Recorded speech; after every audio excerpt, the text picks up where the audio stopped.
মেয়েটা হাউমাউ করে কাঁদতেছে। একবার দেখলাম, দুইবার দেখলাম, তিনবার দেখলাম। কি দেখতেছি আমি? মেয়েটা ওযু বানাইলেন, ওযু বানাইয়া নামাজের মুসল্লার মধ্যে দুই ফোঁটা চোখের পানি ছেড়ে ছেড়ে দিল, আল্লাহ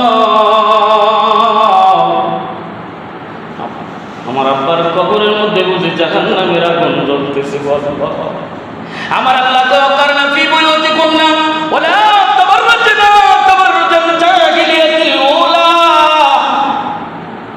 এ দুনিয়ার নারীরা পর্দা অবলম্বন করো, জাহিলিয়াতের মতো চলো না।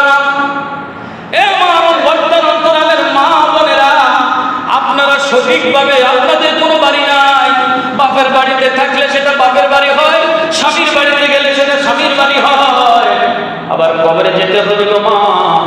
এই জন্য আপনার কারণে 7 শ্রেণীর লোকের আপনি জাহান্নামে নিয়েন না। আপনি নিজে বাঁচুন, আপনার ফ্যামিলি মেম্বারদেরকে আপনি জাহান্নামের আগুন থেকে বাঁচান। ওই মেয়েটা স্বপ্নে যখন দেখলেন, দেখার পরে দিয়ে নামাজের মুসল্লা বিষয়ে দোয়া করা শুরু করলেন, আল্লাহ কবুল করলেন। অর্ধেক, কতটুকু? অর্ধেক কবুল করলেন। এখন ওই ইমাম সাহেব, ইমাম জাজুল রহমতুল্লাহ আলাইহি, তিনি সকালবেলা ফজরের নামাজ পড়ে আবার ওই কবরস্থানে যেয়ে আল্লাহ, এই কবরের ভিতরে বুঝি আগুন দাউ দাউ করে জ্বলতেছে। আপনি কবরের মধ্যে জাহান্নামের আগুন জ্বালাইতেছেন। কাঁদতে কাঁদতে ইমাম সাহেব বেহুশ, ইমাম জাজুল রহমতুল্লাহ বেহুশ হয়ে গেলেন। বেহুশের মধ্যে দেখতেছে অর্ধেক জ্বলে না, অর্থাৎ নাভি থেকে নিচ পর্যন্ত জ্বলতেছে, আর নাভি থেকে মাথার তালু পর্যন্ত আর জ্বলে না। সুবহানাল্লাহ। এটা দেখে ইমাম সাহেব, ইমাম জাজুল রহমাতুল্লাহ আলাইহি ওই মা বোনের বাড়িতে গেলেন, মাগো তোমার স্বামীর কবরের মধ্যে অর্ধেক আকার বন্ধ হয়ে গেছে। কার দোয়া? মেয়ের দোয়া। কার দোয়া? মেয়ের দোয়া।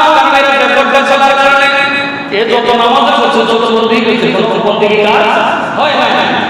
কারণ আমি একটু আগে বলেছিলাম যে আমল ছিল, আমলের শেষে জান্নাতে যেতে পারে, কিন্তু মেয়ে এবং স্ত্রীর জন্য সে জান্নাত দৌড়ে যাওয়ার বলেন ওই ঘরের স্ত্রী কিন্তু নিঃশ্বাসে লাফা করে আছে।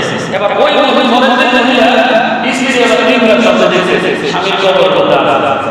নাউজুবিল্লাহ। ওই স্ত্রী জন্য আবার শুরু করলেন, যে যে কমাইলে ওই ওই স্বামীর কবরের মধ্যে চলে এসেছে। আমি 3 বছর করেছি, এই আবাদের জন্য আমি কিন্তু ফাঁসা হয়ে গেলাম। তোমরা মা বোনের আমার জাহান্নামে বানাই না। আমার কবরের মধ্যে আগুন জ্বলতেছে, আগুন জ্বলতেছে, আগুন জ্বলতেছে। এই কথা থেকে কথা যখন বলল, স্ত্রীর মনটা শীতল হয়ে গেল। ওই ইমাম জাজুল রহমাতুল্লাহ আলাইহি আল্লাহ বলে আল্লাহ করেছে, ওই সকালবেলা স্বামীর জন্য দোয়া করেছে, আল্লাহ তাআলা স্বামীর জান্নাতে বানিয়ে দিয়েছে। আমার আপনারা যে চলাফেরা শুরু করেছেন, কিয়ামত 3 দিন চলেছে।